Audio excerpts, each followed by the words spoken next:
Right.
Peace and welcome to the culture here on the Black Star Network. I'm your host, Farajii Muhammad. Thank you so much for tuning in and being a part of the conversation. First, folks, let's talk about affirmative action.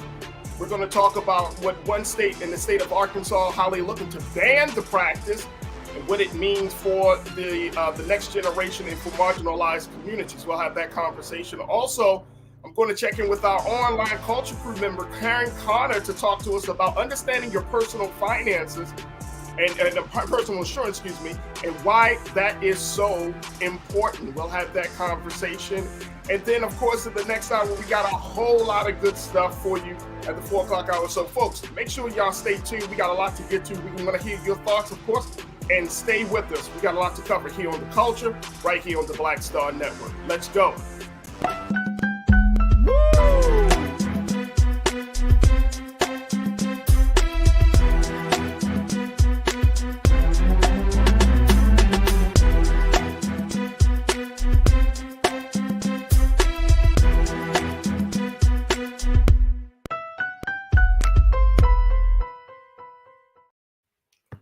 Folks, welcome to the culture right here on the Black Star Network. I'm your host, Farajii Muhammad. Thank you so much for tuning in and being a part of the conversation. First and foremost, folks, happy Friday. Yeah, we've been waiting all week for this one. Happy Friday for all of you out there. If you're working or if you're on your way to leaving a job, whatever the case may be, we hope that you had a great day. All right, folks, let's jump right into it. My first conversation is with you as we talk about affirmative action. And here's the big conversation that's happening around the country, folks, which is about the practice of making sure that there is a level playing field for marginalized communities and people in this country. Let me share with you the latest situation here and what we're seeing in the state of Arkansas, who happens to have the governor, Sarah Huckabee. She's the governor of the state of Arkansas. Y'all remember Sarah Huckabee. She is the one that was part of the Trump administration. So yes, Miss Sarah Huckabee is the governor there. And so let me just share with you what they're saying about the state of Arkansas as they have put up a bill to ban affirmative action. Here we go, folks. Take a look at this. This is coming out, and it's showing that the measure, which is talking about affirmative action, it is a measure that outlaws preferential treatment based on race, sex, color, and ethnicity or national origin. Now, according to the state senator, Mr. Dan Sullivan, a white Republican, he claimed that his plan, which allows state agencies 2 years to comply, aims to combat discrimination. He said, if we are ever going to solve discrimination in the state, it will not be by further discrimination. However, opponents of the bill claimed it could jeopardize several local and state initiatives if passed. In addition to health programs and those for minorities and women entrepreneurs, Democratic State Senator Linda Chesterfield, she worries it could also impact efforts and enterprises that categorize disabled veterans as a specific group.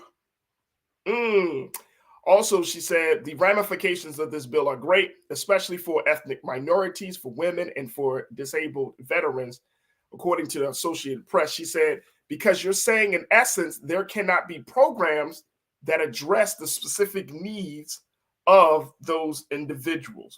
So I wanted to talk about this, folks, and I want to get your take on this, about what the state of Arkansas is doing about the issue of banning affirmative action. Make sure you post your comments in our YouTube chat. Make sure you post them on Facebook.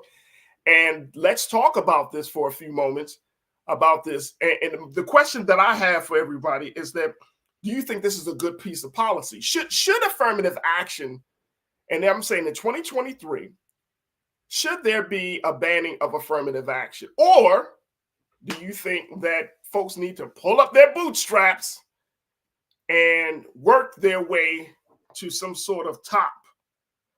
Let me know your thoughts on this. Now, let me just share this with y'all very quickly, and I'm pulling up my notes here around this situation.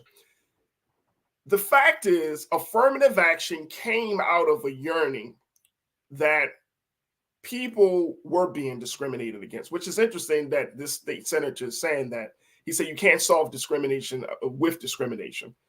But the funny part about it is that in this current system of things, right, that is rooted in white supremacy, that discrimination, unfortunately, is a key part, a keystone of a fundamental piece of this whole foundation, discrimination. And so with affirmative action, and I don't want us to get mixed up, and I think this is important for us to note. Affirmative action is not giving somebody a pass. It's providing opportunities to open up the door to level the playing field. That's what it's all about, leveling the playing field. Now, remember yesterday, we did talk about this whole self-made myth. We talked about, pulling up your bootstraps. But trust and believe, folks.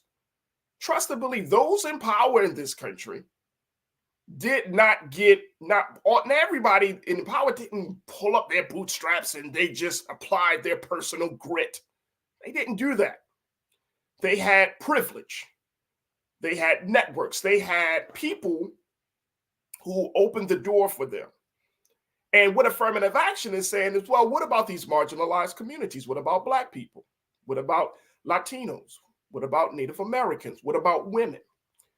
And how do we make sure that we can level the playing field so that way we can close the disparity in wealth, close the disparity in education, close the disparity in all of these other elements of our lives, so that way there can be some level of equality. It may not disrupt all of the inequality, but there could be some level of equality when we're looking at this situation. So I want to get your take on this, folks, and share your thoughts and let me know, should affirmative action stay in place? That's the question that we're asking today as we look at what's going on in the state of Arkansas.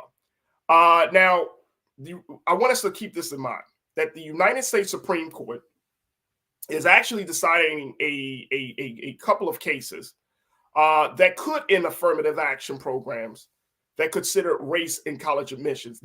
Y'all remember when this whole college admission scandal the scandal came up, and you had prominent, powerful, influential white families, celebrities in some cases, that were looking to try to get their children in some of these colleges, right? And guess what? They got their children in colleges. So as we talk about this situation with affirmative action providing opportunities, right, for those who have been marginalized, then you, on the flip side, you do have people who take advantage of their privilege, whether it's their race privilege or whether it's their economic privilege, and try to advance themselves to the top. I remember, and I know this is not in the same vein, but it just makes me think. I remember when COVID, at the height of COVID and the whole vaccination came out, there were a number of of wealthy people who were looking to get the vaccine first. Like, no, we deserve the vaccine first. So affirmative action is really about this whole situation of disrupting privilege that we have in this country.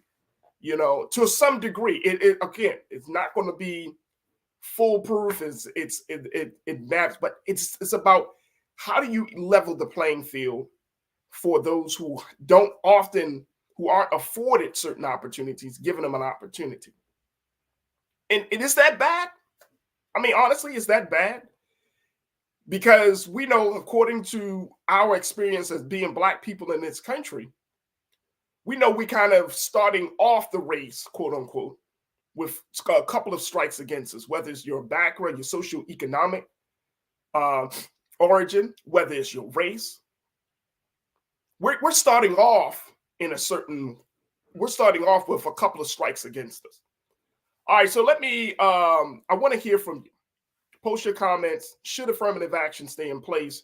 Do you agree or disagree with what the state of Arkansas is doing around this bill? And more importantly, how do you see this? How do you see this playing out, folks? How do you see this playing out? Do we keep going down the path of trying to keep a measure in progress that may or may not open the door, but it could lead to some level of equality? Or do we say, okay, let's scrap that and let's try to figure out something else? Because we got to disrupt the privilege. We do have to disrupt the privilege. We do have to disrupt the myth that everybody can just work. And here's the big thing. There are a number of studies that justify this, but people often assume that if you're from a certain place, especially if you're coming out of a space of poverty, that you don't have strong work ethics, that you don't have what it takes to be successful. Poor people are the hardest working people in this country.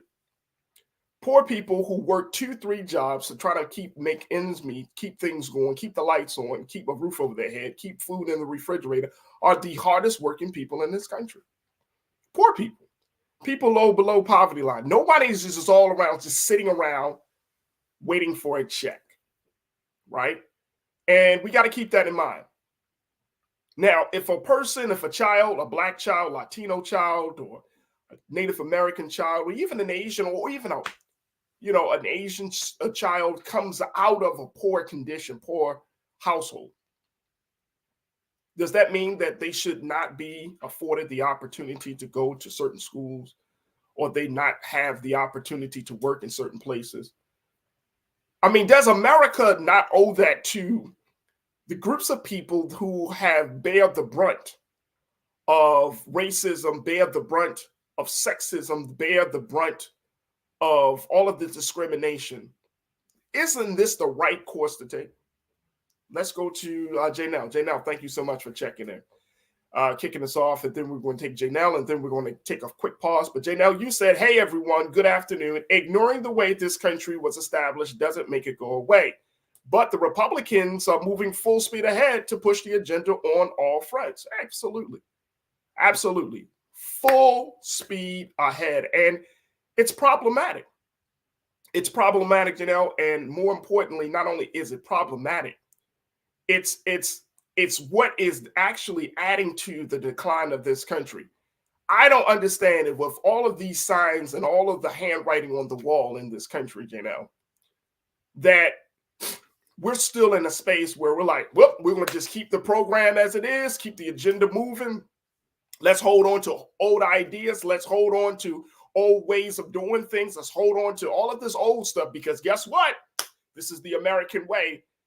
And not think that you're going to hit that iceberg that is going to essentially sink this country. Race is the iceberg, folks. Privilege is the iceberg. Class is the iceberg, right? Economic disparity. These are all the icebergs in the sea, and America's the Titanic. Y'all know what I'm going with that, right? So we can act as if we can, and to your point, Jana, we can act as if it doesn't matter, or we can act as if, even for us, right? I'm not looking for a handout, but I do recognize that as a Black man, I will be looked upon differently than my white counterpart. If I go into certain spaces, apply for certain opportunities, I'm going to be looked at differently. So I think that we need to have a conversation. Look, we got to take a quick pause. When we come forward, more of your thoughts about this, more about what's happening in the state of Arkansas as they're looking to ban affirmative action. And I'm going to share with you just some more details. And of course, we can continue the conversation. So stay with us. We're just getting started right here on The Culture on the Black Star Network.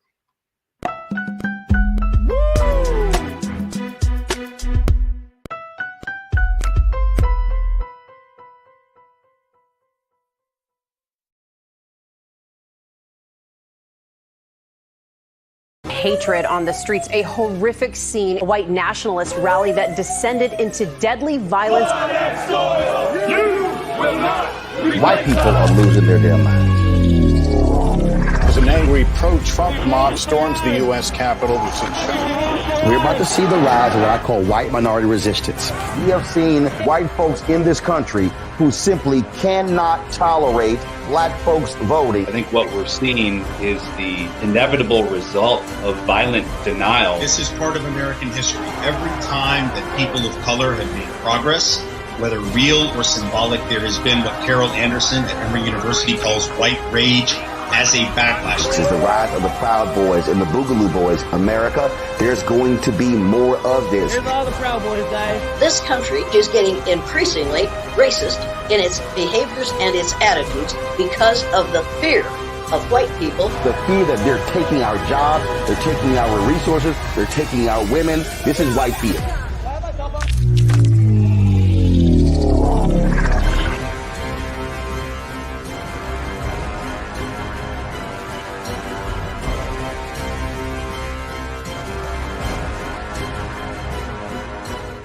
Black Star Network is here. Oh, no punch! I'm real revolutionary right now. Thank you for being the voice of Black America. All momentum we have now, we have to keep this going. The video looks phenomenal. See, this difference between Black Star Network and Black-owned media and something like CNN. You can't be Black-owned media and be scared. It's time to be smart. Bring your eyeballs home. You dig?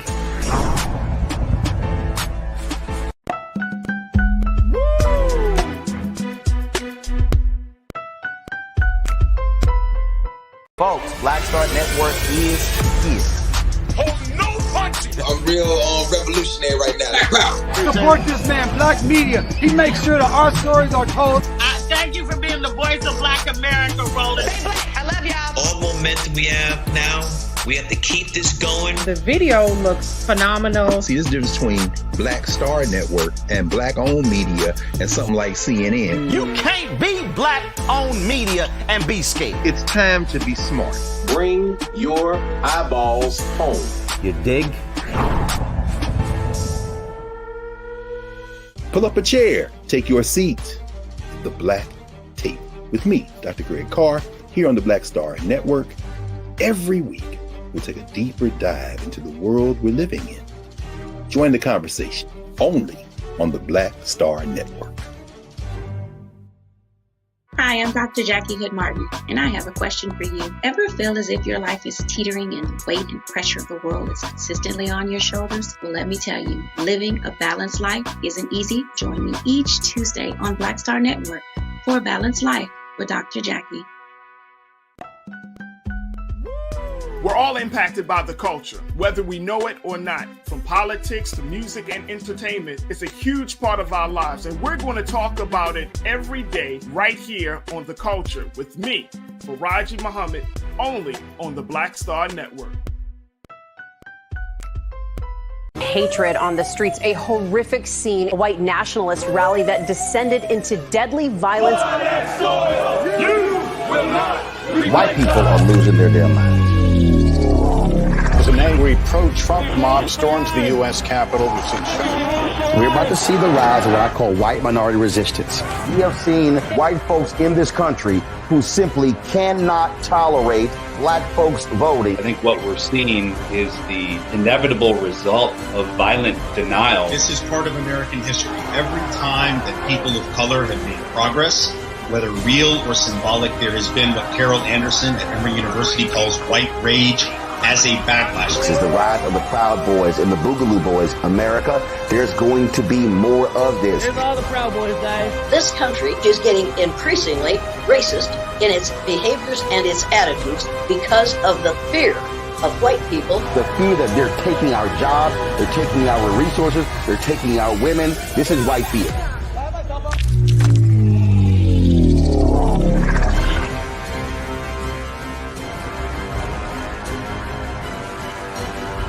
When you talk about blackness and what happens in black culture, we're about covering these things that matter to us, speaking to our issues and concerns. This is a genuine people-powered movement. There's a lot of stuff that we're not getting. You get it, and you spread the word. We wish to plead our own cause. Too long have others spoken for us. We cannot tell our own story if we can't pay for it. This is about covering us. Invest in black-owned media. Your dollars matter. We don't have to keep asking them to cover our stuff. So please support us in what we do, folks. We want to hit 2,000 people, $50 this month, raise $100,000. We're behind 100,000, so we want to hit that. Y'all money makes this possible. Checks and money orders go to P.O. Box 57196, Washington, D.C. 20037-0196. The Cash App is $RM Unfiltered. PayPal is R Martin Unfiltered. Venmo is RM Unfiltered. Zelle is Roland at RolandSMartin.com. Folks, Black Star Network is here. I'm real revolutionary right now. Support this man, Black Media. He makes sure that our stories are told. Thank you for being the voice of Black America, Roland. Hey, Black, I love y'all. All momentum we have now, we have to keep this going. The video looks phenomenal. See, there's a difference between Black Star Network and black-owned media and something like CNN. You can't be black-owned media and be scared. It's time to be smart. Bring your eyeballs home. You dig?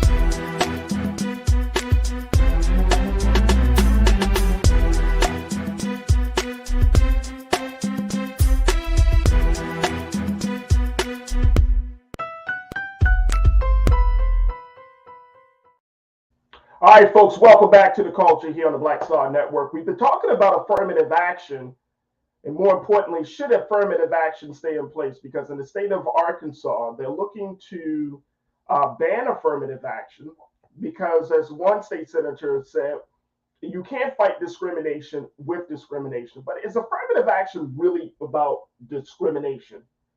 That's the big piece. Is affirmative action really about discrimination? Or is it about affording opportunities to do something to give people a little bit more breathing room so they can equalize the playing field? Let me continue to hear from you folks. I got my guy, Willie Frazier. Willie, thank you so much for checking in. You said these states are making it clear. You're saying these states are making it clear where they stand. Either we exercise our disdain by voting, making them suffer economically, and exclude ourselves from representing these states and nation. Okay. So, I mean, yes.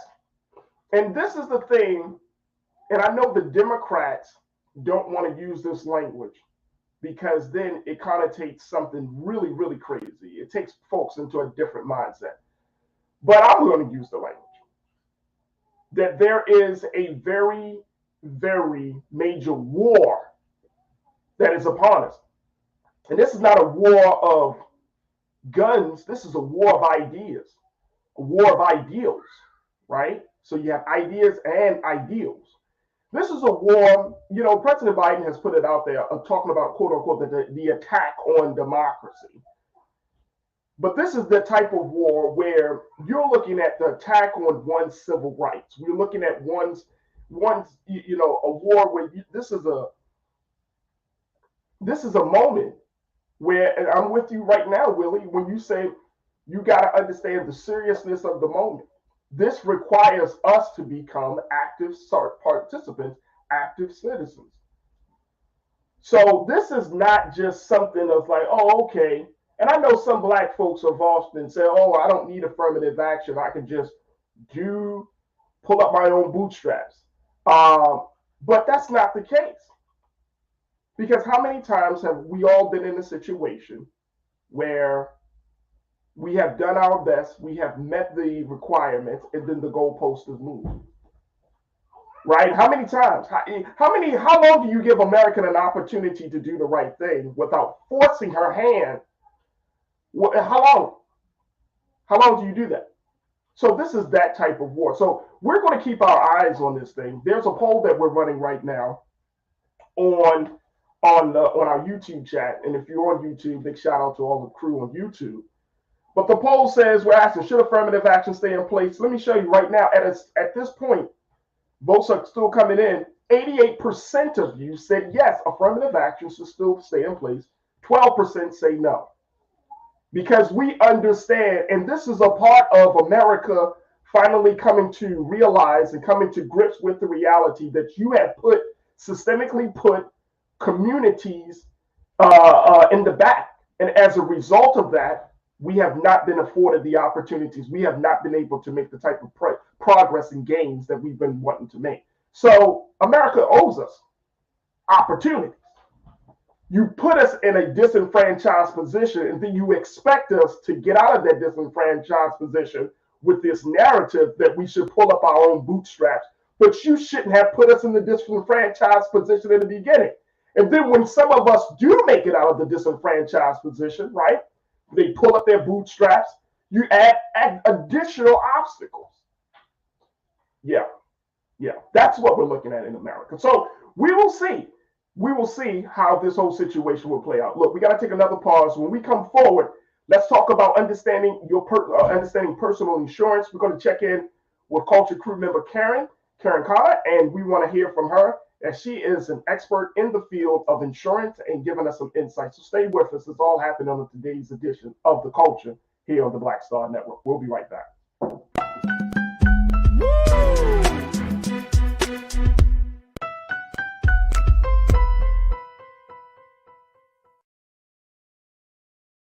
Pull up a chair, take your seat. The Black Tape with me, Dr. Greg Carr, here on the Black Star Network. Every week, we'll take a deeper dive into the world we're living in. Join the conversation only on the Black Star Network. Hi, I'm Dr. Jackie Hood Martin, and I have a question for you. Ever feel as if your life is teetering and the weight and pressure of the world is consistently on your shoulders? Well, let me tell you, living a balanced life isn't easy. Join me each Tuesday on Black Star Network for A Balanced Life with Dr. Jackie.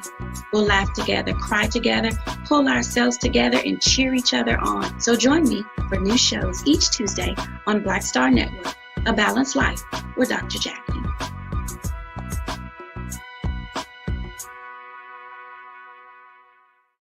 Don't you think it's time to get wealthy? I'm Deborah Owens, America's Wealth Coach, and my new show on the Black Star Network focuses on the things your financial advisor or bank isn't telling you. So watch Get Wealthy on the Black Star Network.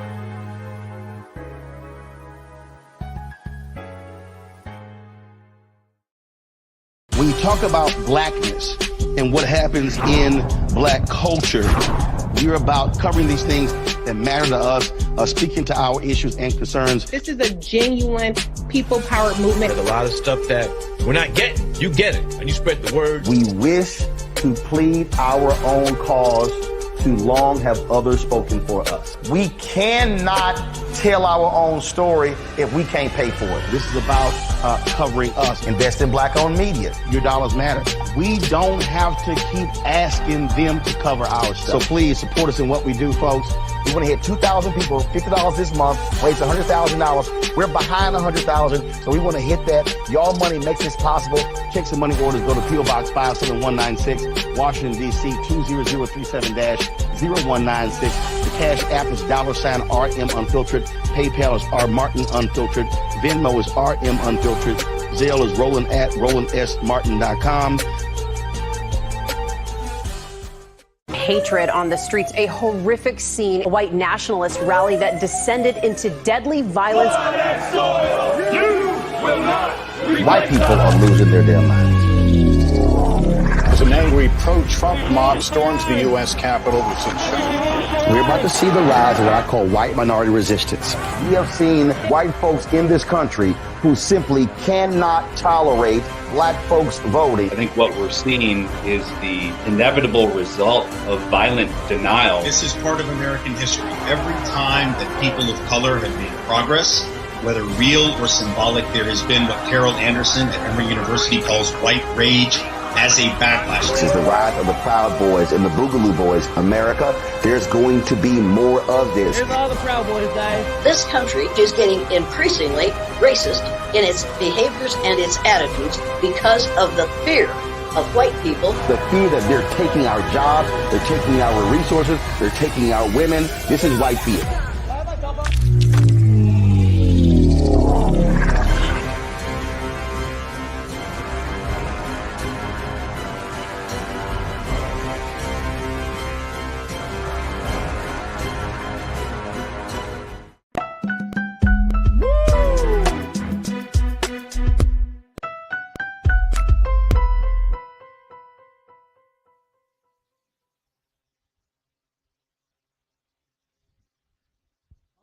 Welcome back to the culture here on the Black Star Network.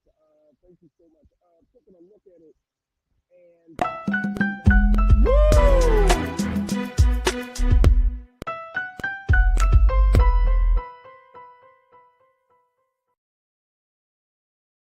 When you talk about blackness and what happens in black culture, we're about covering these things that matter to us, speaking to our issues and concerns. This is a genuine people-powered movement. There's a lot of stuff that we're not getting. You get it, and you spread the word. We wish to plead our own cause. Too long have others spoken for us. We cannot tell our own story if we can't pay for it. This is about covering us. Invest in black-owned media. Your dollars matter. We don't have to keep asking them to cover our stuff. So please support us in what we do, folks. We want to hit 2,000 people, $50 this month, raise $100,000. We're behind 100,000, so we want to hit that. Y'all money makes this possible. Checks and money orders go to P.O. Box 57196, Washington, D.C. 20037-0196. The Cash App is $RM Unfiltered. PayPal is R Martin Unfiltered. Venmo is RM Unfiltered. Zelle is Roland at RolandSMartin.com. Pull up a chair. Take your seat. The Black Tape with me, Dr. Greg Carr, here on the Black Star Network. Every week, we'll take a deeper dive into the world we're living in.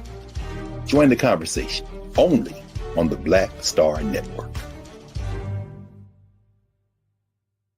I'm Deborah Owens, America's Wealth Coach, and my new show, Get Wealthy, focuses on the things that your financial advisor and bank isn't telling you, but you absolutely need to know. So watch Get Wealthy on the Black Star Network.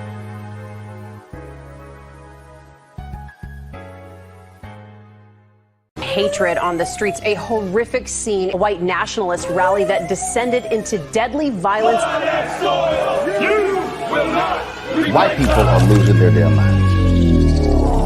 As an angry pro-Trump mob storms the U.S. Capitol, We're about to see the rise of what I call white minority resistance. We have seen white folks in this country who simply cannot tolerate black folks voting. I think what we're seeing is the inevitable result of violent denial. This is part of American history. Every time that people of color have made progress, whether real or symbolic, there has been what Carol Anderson at Emory University calls white rage as a backlash. This is the rise of the Proud Boys and the Boogaloo Boys. America, there's going to be more of this. Here's all the Proud Boys, guys. This country is getting increasingly racist in its behaviors and its attitudes because of the fear of white people. The fear that they're taking our jobs, they're taking our resources, they're taking our women. This is white fear.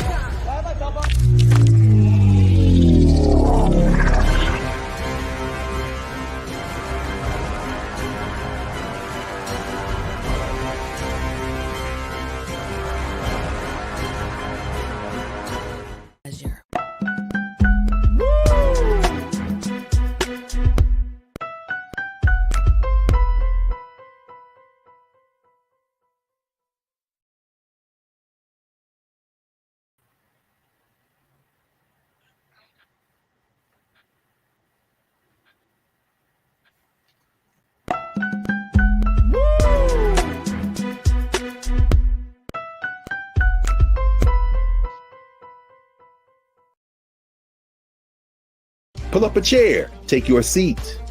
The Black Tape with me, Dr. Greg Carr, here on the Black Star Network. Every week, we'll take a deeper dive into the world we're living in. Join the conversation only on the Black Star Network. Hi, I'm Dr. Jackie Hood Martin, and I have a question for you. Ever feel as if your life is teetering and the weight and pressure of the world is consistently on your shoulders? Well, let me tell you, living a balanced life isn't easy. Join me each Tuesday on Black Star Network for a Balanced Life with Dr. Jackie. We'll laugh together, cry together, pull ourselves together, and cheer each other on. So join me for new shows each Tuesday on Black Star Network, A Balanced Life with Dr. Jackie.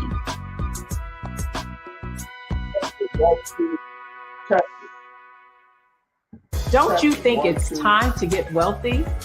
I'm Deborah Owens, America's Wealth Coach, and my new show on the Black Star Network focuses on the things your financial advisor or bank isn't telling you.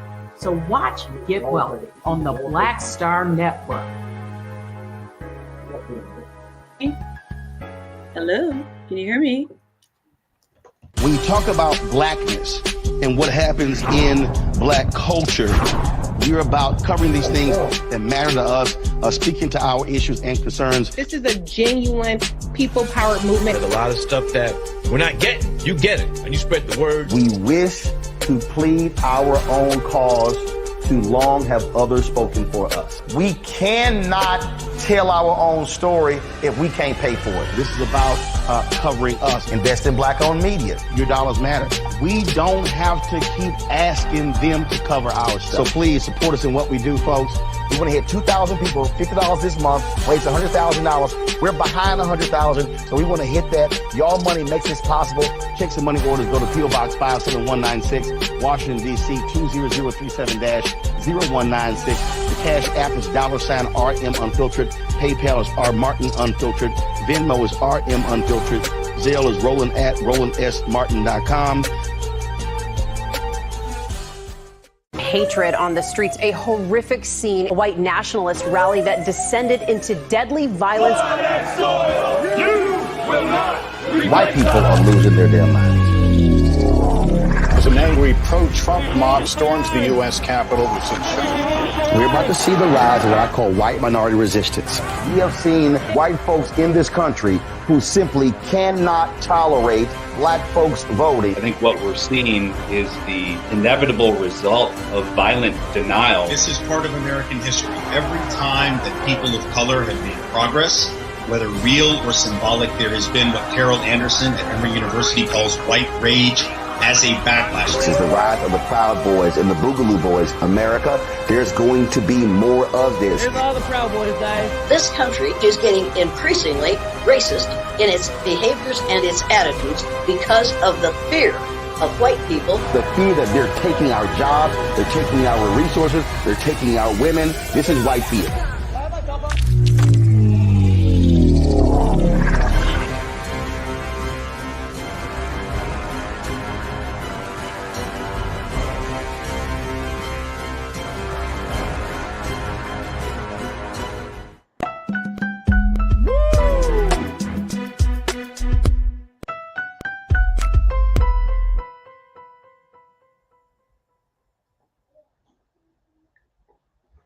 All right, folks, welcome back to the show. We wanted to switch gears to have a different conversation about understanding personal insurance. Now, this is a conversation that is important because when we're talking about making sure that you have the coverage, making sure that you have your family in mind, especially for those unplanned events of life, you need to have insurance. And look, I'm going to tell you, I have life insurance, my wife, everybody, we understand the importance of it, not just medical insurance. We got all of those things. If you go as far as to put insurance on an automobile, which is a piece of metal, then you should go extra far to ensure that your life is covered in an event of an unplanned event, or more importantly, when that time does come for you to return to the Creator, that you make sure that your family is taken care of. And this is one of the big things that my next guest is going to be talking about. My sister, Karen Connor Waters, she is my sister. She is part of the online culture crew, but she is also a personal insurance specialist to help us understand personal insurance. Karen, thank you so much for being on the show. Welcome to the culture. Hello, Farajii. Oh my God, I wish I could give you a hug. Hello, online culture family. Hello. Thank you for having me, Farajii. Absolutely, absolutely. All right, Karen, let's talk about the work that you're doing, because not only do you add to the conversation, to the show each and every day as part of our online culture crew, but you do some very, very important work. And let me just say, insurance is one of the many things that you do. You are from Los Angeles, yes. And I remember when I announced that I had relocated to LA, you were one of the first ones to welcome me, and you sent me this beautiful email, folks. I'm just telling you, she sent me this beautiful email welcoming me and telling me, look, this is how you move in LA. So I'm really, really grateful for Karen. But Karen, let's talk a little bit about the great work that you're doing with in the area of insurance. Because oftentimes this part of the conversation is not being discussed enough. Right. It was emphasized to me as a younger man, the importance of having life insurance, because for so long I was thinking to myself, oh, well, I'm in my 20s, I'm in my 30s, then I'm not going to, okay. But once the family started to grow, I thought to myself, you know what, let me take this more seriously. Let me make sure. And I remember getting my policy and how good it felt. I called my wife and I told her, I said, look, this is the policy. Of course, your name is on it. All of these things, and it has lifted a burden off of my mind to know that in case something happens to me, that my children, my family will have not just enough money to bury me, but they'll have enough money to live from, in a way that, they can actually improve their quality of life. And my son and my daughter can be like, well, Dad, he tried his best, but he did leave something in the coffers for us. So this is important. Talk to us about this. Yes. Well, Farajii, what's important for we as a people tend to look at property and casualty insurance, which is your auto, home, renter's insurance, a little bit more as a nuisance sometimes, like an afterthought, like a last thought. But for we as a people, insurance is a way to preserve and protect our generational wealth. We all know that systemic racism, tends to impede our generational wealth. And we might not be able to control that, but this we can control. Example, as Farajii just stated, many of the vehicles on the road today are worth over $48,000.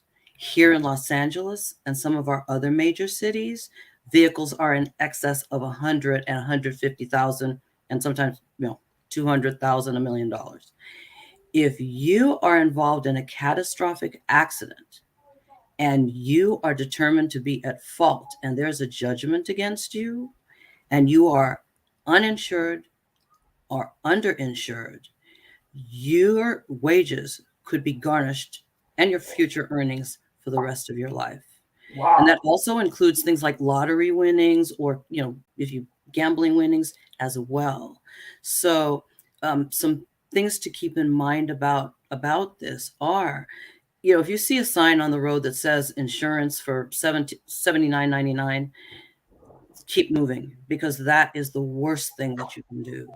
You have to, your insurance agent, as has been discussed on the culture in the past, has to be able to understand your needs, what you have, and you as you and your family have to decide what all do you have to preserve and protect and insure for that. No, and I'm glad that you brought it up, because that is something that we don't talk a lot about. And let me ask you this, Karen. Why isn't this part of the normal conversation, especially within the Black community? Within the Black community, it has always been, I look at it like they really don't want to talk about it, right?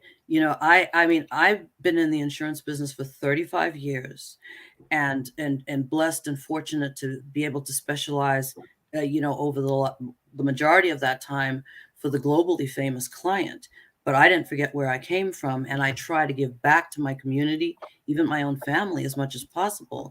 But it's that cost that people don't want to think about. They want, you want the fancy car and, you want the house, but then when it comes to insurance, you want the cheapest insurance. And that's the worst thing you could do. Why would you spend, hundreds of thousands of dollars, over millions of dollars on a home, cars in some cases, especially here in LA, and then not want to insure it and to get the cheapest insurance possible? And I've been consulted by a person whose wages were being garnished and they didn't understand why. And they drove off the lot with a voucher for protection of the car. But that's all the dealer cared about. They didn't care about protection for the person's liability. And so it was a young lady, a previous employer, and her wages were being garnished every single paycheck.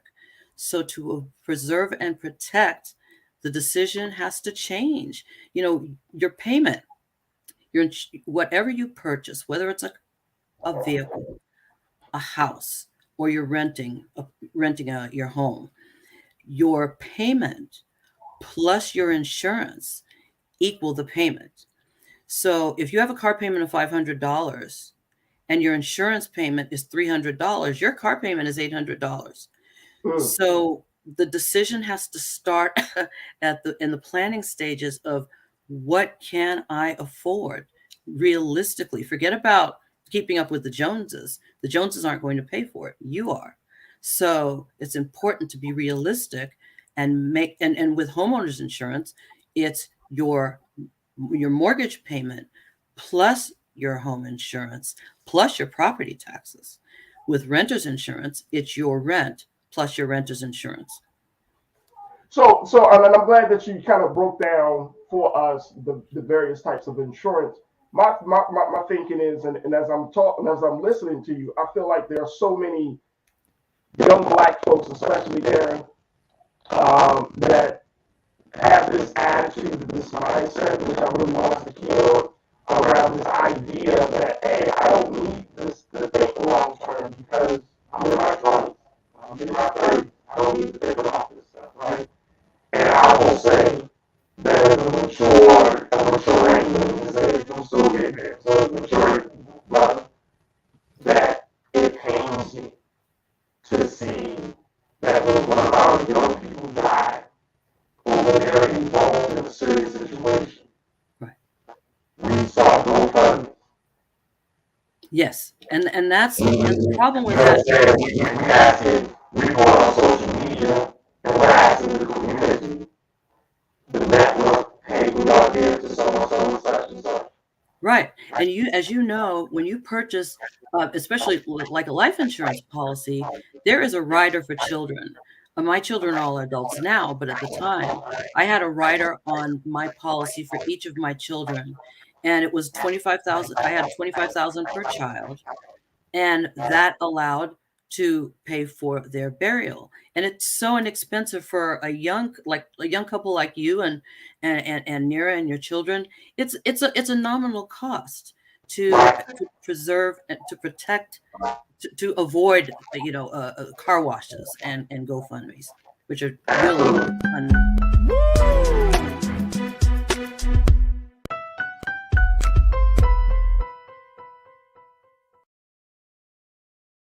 Hi, I'm Dr. Jackie Hood Martin, and I have a question for you. Ever feel as if your life is teetering and the weight and pressure of the world is consistently on your shoulders? Well, let me tell you, living a balanced life isn't easy. Join me each Tuesday on Black Star Network for A Balanced Life with Dr. Jackie. We'll laugh together, cry together, pull ourselves together, and cheer each other on. So join me for new shows each Tuesday on Black Star Network, A Balanced Life with Dr. Jackie.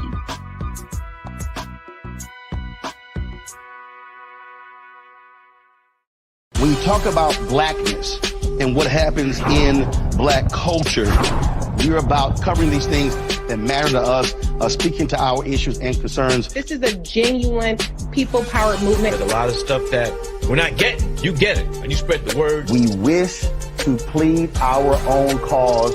Too long have others spoken for us. We cannot tell our own story if we can't pay for it. This is about covering us. Invest in black-owned media. Your dollars matter. We don't have to keep asking them to cover our stuff. So please support us in what we do, folks. We want to hit 2,000 people, $50 this month, raise $100,000. We're behind $100,000, so we want to hit that. Y'all money makes this possible. Checks and money orders go to P.O. Box 57196, Washington, D.C. 20037-0196. The Cash App is $RM Unfiltered. PayPal is R Martin Unfiltered. Venmo is RM Unfiltered. Zelle is Roland at RolandSMartin.com. Hatred on the streets, a horrific scene, a white nationalist rally that descended into deadly violence. White people are losing their damn minds. As an angry pro-Trump mob storms the U.S. Capitol, we've seen We're about to see the rise of what I call white minority resistance. We have seen white folks in this country who simply cannot tolerate black folks voting. I think what we're seeing is the inevitable result of violent denial. This is part of American history. Every time that people of color have made progress, whether real or symbolic, there has been what Carol Anderson at Emory University calls white rage as a backlash. This is the rise of the Proud Boys and the Boogaloo Boys. America, there's going to be more of this. Here's all the Proud Boys, guys. This country is getting increasingly racist in its behaviors and its attitudes because of the fear of white people. The fear that they're taking our jobs, they're taking our resources, they're taking our women. This is white fear.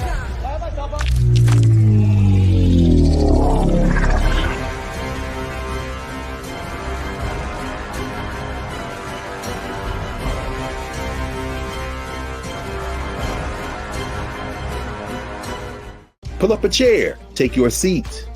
The Black Tape with me, Dr. Greg Carr, here on the Black Star Network. Every week, we'll take a deeper dive into the world we're living in. Join the conversation only on the Black Star Network. We talk about blackness and what happens in black culture. We are about covering these things that matter to us, speaking to our issues and concerns. As a maturing brother, we wish to plead our own cause. Too long have others spoken for us. We cannot tell our own story if we can't pay for it. This is about covering us. We don't have to keep asking them to cover our stuff. So please support us in what we do, folks. We want to hit 2,000 people, $50 this month, raise $100,000. We're behind $100,000, so we want to hit that. Y'all money makes this possible. Checks and money orders go to P.O. Box 57196, Washington, D.C. 20037-0196. The Cash App is $RM Unfiltered. Zelle is Roland at RolandSMartin.com. Folks, Black Star Network is here. Hold no punches. I'm real revolutionary right now. Support this man, Black Media. He makes sure that our stories are told.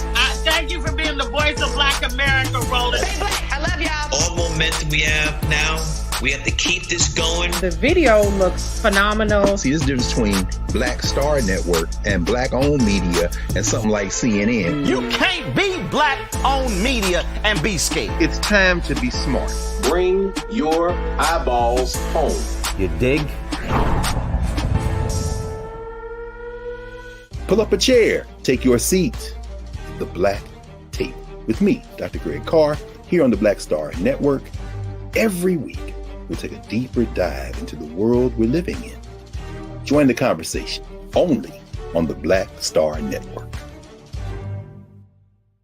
Hi, I'm Dr. Jackie Hood Martin, and I have a question for you. Ever feel as if your life is teetering and the weight and pressure of the world is consistently on your shoulders? Well, let me tell you, living a balanced life isn't easy. Join me each Tuesday on Black Star Network for a Balanced Life with Dr. Jackie. We're all impacted by the culture, whether we know it or not. From politics to music and entertainment, it's a huge part of our lives, and we're going to talk about it every day right here on The Culture with me, Farajii Muhammad, only on the Black Star Network. I'm Deborah Owens, America's Wealth Coach, and my new show, Get Wealthy, focuses on the things that your financial advisor and bank isn't telling you, but you absolutely need to know. So watch Get Wealthy on the Black Star Network.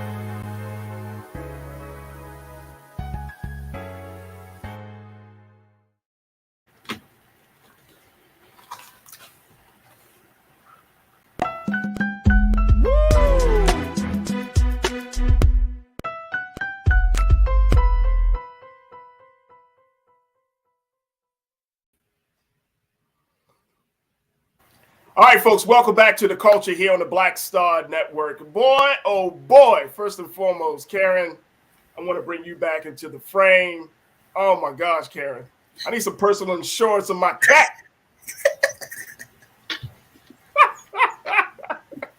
Like the termites are just eating up the tech.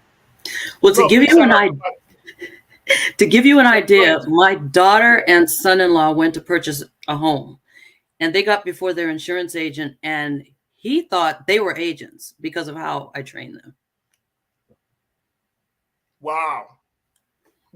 So that way they don't become victims of home appraisal ripoffs. I get it. You got to at this point in time, Karen. You got to train the next generation on all of the traps and all of the stuff that's used against our people, unfortunately. So I totally get it. But we're back around. We want to have this conversation because this is so important. A couple of things here on this issue, Karen. Let's talk a little bit about you kind of broke it down in terms of the number of insurance or the different types of insurance. So how do you start this process? How do our people get out there to start the process to determine what's the best insurance company, what policy fits them best in their lifestyle? Give us some details around that. Okay. So first, what I encourage everyone to do is to have conversations with your household. Many of us do have multi-generational households. So you may have the parents, children, and you may have, a grandparent, maybe even a great-grandparent. So start with everyone in your household. Sit down and have a meeting. Turn the phones off, please, and sit down and have a meeting about what does everyone have. And then in preparing for an insurance review, whether you're meeting with your existing insurance agent or whether you are, maybe you moved and you're moving to a new agent, start with referrals. If you know whether it's business associates or friends in your area who have insurance, start with that. And then also make sure you do your own research and check out that agent. What is that person's record in the area, their area of expertise. If they have a LinkedIn profile, which most insurance agents should today, I have one, you should be able to see a level of their experience. And when you prepare for this review, please take the time to record everything. I'll start with the home, or whether you rent or you own. Record the interior.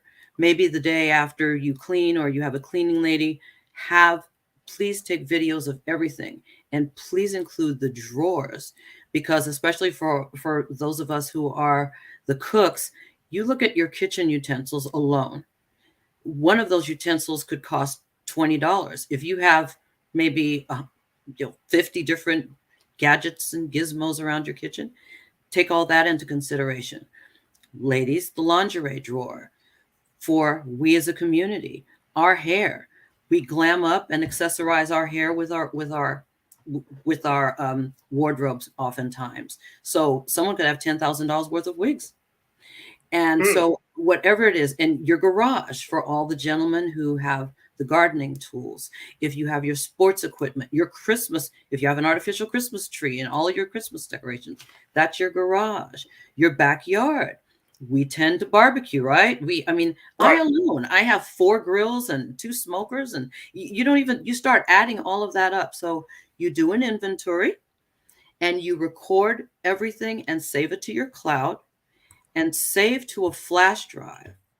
Keep it preferably, in a safety deposit box or with a trusted advisor. For our high profile viewers out there, you have business managers. Please save that with your business manager, so that if you have a claim and your house is totally destroyed, you hand that to that adjuster and they should be able to settle that claim in a timely fashion. So part of the responsibility is on us to keep our information in order and make sure we have, and for the multi-generational households, all the personal property owned in that household goes into the interior for everything you can move in and out of the property. And then also your agent, there's insurance, there's independent agents and brokers, which that's what I am. And then there are the direct writers. Really, they offer a different type of service. They offer a different type of coverage. An independent agent and broker is appointed with many different companies, which we are. And then you have the direct writers, which just represent their one company. So their options are limited. Their insurance tends to be a little bit on the cheap side. Not to say it's bad. I know people at all these companies, and I won't berate any of them, but just keep in mind what is best for you. So you do your homework. You need to know what it would cost to rebuild your house if it's totally destroyed. What are the rents in your area? If your house is destroyed, where will you live? If you don't have insurance, or you don't have loss of use on that part of the insurance, where are you going to live? Right. For homeowners, and I'm jumping around a little bit on purpose, for homeowners, you should know where, you have children in school, especially for those with children in school. You want to look at the rents and research that in your area. So if your house was destroyed, where would you live? And so all this comes under that umbrella of insurance, because your insurance policies have loss of use coverage. Your agent should be listening to you and have experience to be able to guide you. And hopefully with the information that I share with you, you will know how to ask those questions to make sure that you have the best coverage to rebuild your home, the best coverage to replace the personal property of everyone inside. And also, if you have to reside elsewhere, do you have enough insurance? Because the mortgage is still going on. If your house is totally destroyed, your commitment to that mortgage does not go with that destroyed home. You're still required to pay for the mortgage while paying to reside elsewhere. So it's important that that agent provides you with the best loss of use coverage under that segment of the homeowner's policy, so you can pay your mortgage and reside elsewhere. Karen, there is so much that that I think that we need to kind of look at when we're talking about this insurance issue, to the point where you really do need to sit down with folks and you know, sit down with an agent or a broker like yourself and have this conversation. We don't have all the time in the world here on the show, obviously, but I do want to know what's the best resource you can give to us today as we start this whole process, or as folks may say, okay, I do have insurance, but let me upgrade it a little bit. Let me add some more things to the insurance because I'm getting older. Our needs have changed for the family. What are some of the best resources that you would recommend? Well, it starts with that relationship with your agent. It starts with you and your household, your significant, whoever your significant other is, having a conversation with them first to determine what are your needs. If you have an advisor, some of your high-profile viewers have business managers. You have to start having a conversation about where are you today, and also a little bit looking out about 5 years. Do you plan to downsize? Will the children be in college? With vehicles, are you going to be purchasing a vehicle for a child? Would you have a child going away to college? Will they take that vehicle with them? Will they leave it at home? So it starts with just having an assessment of your needs. And then once you assess what those needs are, making time to sit down with your local agent wherever you are. Make sure that that person is someone you trust. They must be a trusted risk advisor. And if you don't feel comfortable with the person, keep looking, because you are in control. And something I want everyone to remember, insurance agents get commission off of your policies.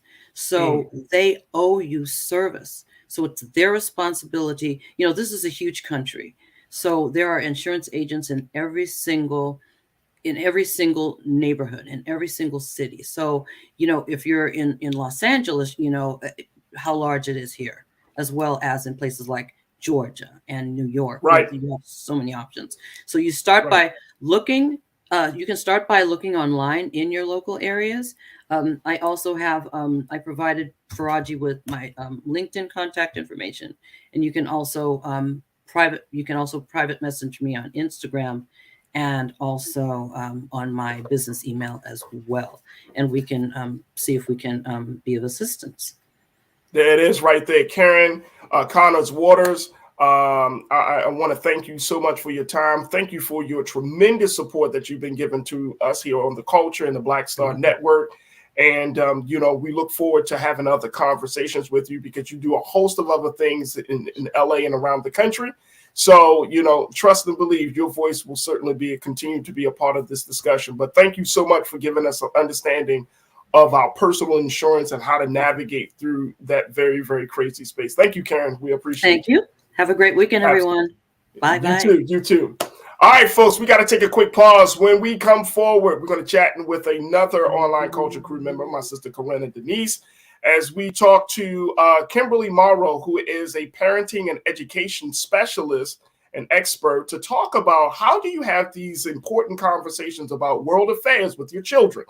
Kimberly is going to give us some insight on how you can have the conversation, and more importantly, how to make sure that you can empower your children during these uncertain times. Stay with us. That conversation is up next here on The Culture on the Black Star Network.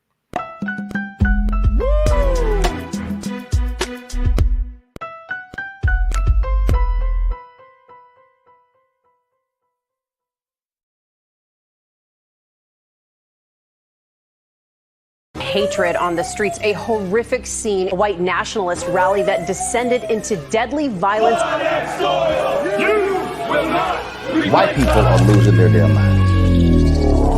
As an angry pro-Trump mob storms the U.S. Capitol, We're about to see the rise of what I call white minority resistance. We have seen white folks in this country who simply cannot tolerate black folks voting. I think what we're seeing is the inevitable result of violent denial. This is part of American history. Every time that people of color have made progress, whether real or symbolic, there has been what Carol Anderson at Emory University calls white rage as a backlash. This is the rise of the Proud Boys and the Boogaloo Boys. America, there's going to be more of this. Here's all the Proud Boys, guys. This country is getting increasingly racist in its behaviors and its attitudes because of the fear of white people. The fear that they're taking our jobs, they're taking our resources, they're taking our women. This is white fear.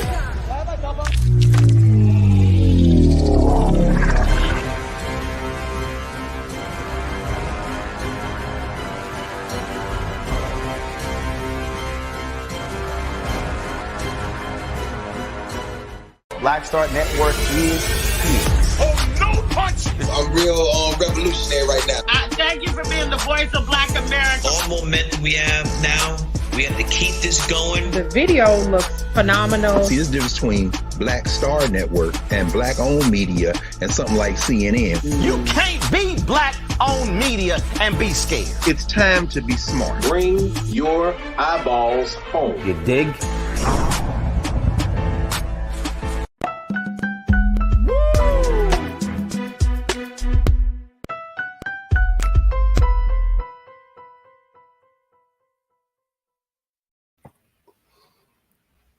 All right, folks, welcome back to The Culture here on the Black Star Network. Our next segment, I wanted to have a conversation about uncertainty. Now, in the time that we're currently living in, there are so many things that are happening, whether it's at home or abroad. And now we're finding out that these things are so big that it's hard to ignore or hard to even shield your children from. And so we wanted to have a conversation about how do you talk to your children about world affairs or about national affairs that may affect them and your family as well. So we are going to be talking to Ms. Kimberly Morrow, who is a parenting and education expert, to give us some insight on this whole thing. And we're also joined by my online culture crew member, Corinna Denise, to also be a part of the conversation. Folks, we encourage you to join us in the chat, whether you're on YouTube or Facebook, and be a part of the conversation as we discuss this. But Kimberly, I want to welcome you to The Culture here on the Black Star Network. Thank you so much for joining us. How are you this afternoon? I am good. Thank you for having me. I'm excited to be here. Absolutely. Corinna, my sister, how are you this afternoon?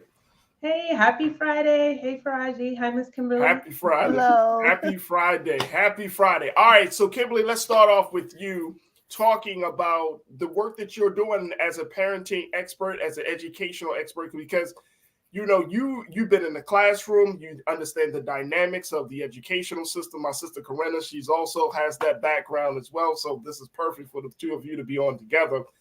But the piece about talking to your children about things that are happening outside of the home is a very, very important piece. And I remember growing up, and I think this is very important for us to keep in mind, like there are so many big things happening.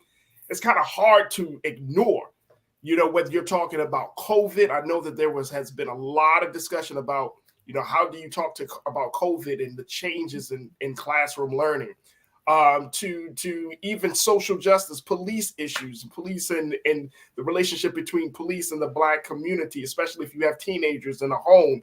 All of these are very, very heavy duty conversations, very sensitive conversations. And in the back of, if you know, like as I'm a parent too, Kimberly, in the back of my mind, I'm thinking, how do I break this thing down? My son is 9. How do I have these conversations from a 9-year-old all the way up until 18, 19 years old? So let's start here with the work that you're doing in helping parents, because parents need a lot of help today. There's just so many things coming at parents today. But where do we start with those conversations, Kimberly? You said a mouthful. So I know, right? So everything has to be age appropriate, number one. So the conversations that you would have with a 9-year-old are going to be very different from any conversations that you will have with older students. And I treat everything as though I'm in the classroom. So whether I'm talking to my children or other people's children or my students, I always take it from the perspective of being a history teacher. So that's what I did for a number of years. I taught history. So I look at everything from that lens. How would I teach this to my students, or how would I broach this with my students? And so when I do it that way, you're not going to give them everything all at once. You're going to give it to them in digestible bites. So, for example, let's start with the war with Ukraine. And you have a 9-year-old. So, is he in the 4th grade? What grade is your 9-year-old in? My son is in the 3rd grade. He's in the third grade. Okay. Yeah. So in the 3rd grade, there is no history class in which you could compare this to. So what they're learning in the 3rd grade is about the community, how a community works. And so the way I would explain it to a 3rd grader is in our community, there are certain laws or certain rules that have been established. And so I would compare Russia and Ukraine to maybe different neighborhoods who are at odds with one another, because you have to really meet the child where they are. And so doing it that way, these two neighborhoods are not getting along with one another. And so as a result, there are things that they are fighting with one another. And so because we don't want to alarm the child and oh my God, are they going to come over here and start? Right. So we want to make sure that as we're approaching this, we're doing it in a way where we are keeping in mind their sensibilities and where they are with this. And so a child may not understand the whole thing about Russia and the Ukraine and all of this fighting because it's in Europe, but they will understand neighborhoods and families disagreeing or friends disagreeing. So you really got to try to explain it to them in a way they will understand, and then start bringing in the other issues that are going on. But really, you want to keep it age appropriate. Now with high school students or with older students, so if they're in middle school, they've already looked at different countries who've had wars. And so when you start showing it to them from a historical perspective, then they understand, okay, so this may be new to me in my generation, but this is a part of history. So wars have been fought throughout history. So as we started to discuss it, my student is a 9th grader. And when we began to discuss it, I compared it to wars that have already been fought. And so he was like, oh, okay, I can understand that. So but let me ask you though, little Kimberly, and then Corinna, I want to get your take on this as well. I mean, when we're talking about those major things, right, like the war in Ukraine and Russia and everything, my son, he's very knowledgeable about some world affairs, right? Okay, good.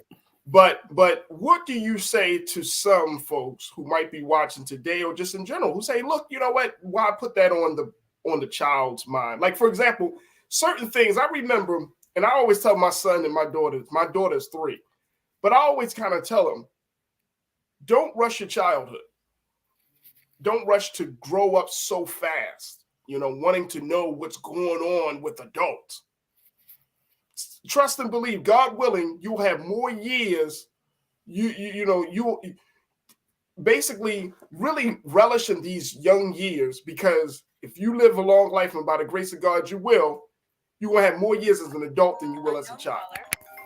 So it's like how do we provide a balance for that? Because I don't want my children to be worrying themselves with this thinking like, oh my gosh, the world is so crazy, and I want to make sure that they understand, like, you know what, mommy and daddy are just shielding, because that's what my parents did. I remember my mother and father used to have those conversations, and I'm sure Corinna and Kimberly, y'all probably had those. Somebody in family, your child should stay out of adult conversations. You know what I mean? That type of thing. So how do you walk that fine line and making sure that balance is there? That you want to keep them informed, but you don't want to worry them. So I want to go back. I want to answer what you said, and I want to use myself as an example. I like what you said. We don't want to worry them. Here's the thing. I don't know how old you all are, but I'll just put mine out there. So I grew up during the era of Cold War. So the wall was still there as I was growing up. And all right, I grew up in the era with the wall.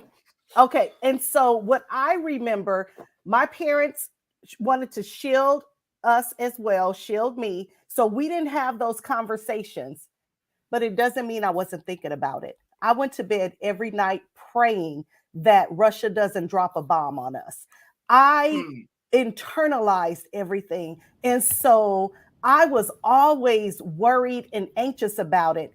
And because my parents wanted to shield us, we didn't have those conversations. So there was nowhere for me to share my concerns. Okay. And so what I want to say to parents is, yes, we want to shield our children, but if your children have questions or are aware of them, you definitely want to answer their questions, not having to go into a lot of detail, but at least answer some questions, acknowledge it, and then you can even share with them, because that's what I shared with my students. I said, listen, I went through this and came out on the other side. No, Russia never dropped a bomb on us.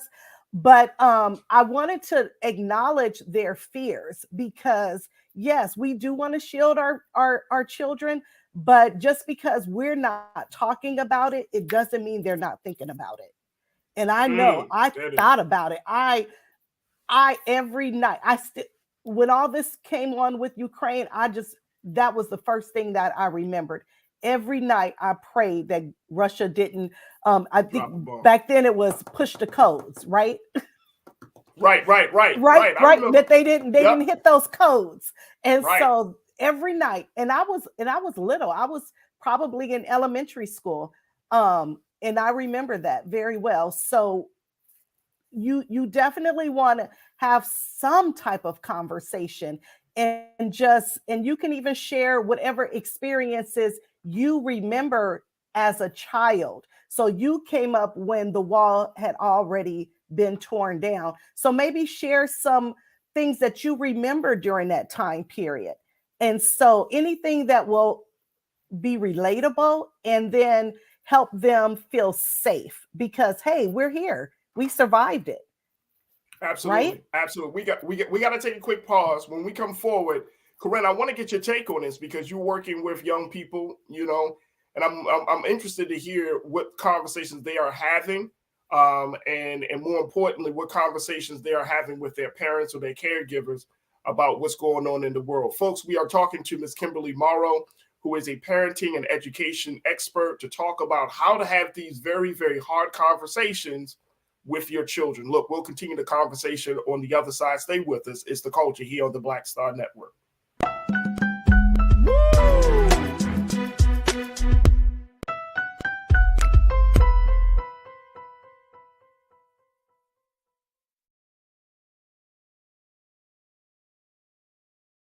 I'm Deborah Owens, America's Wealth Coach, and my new show, Get Wealthy, focuses on the things that your financial advisor and bank isn't telling you, but you absolutely need to know. So watch Get Wealthy on the Black Star Network.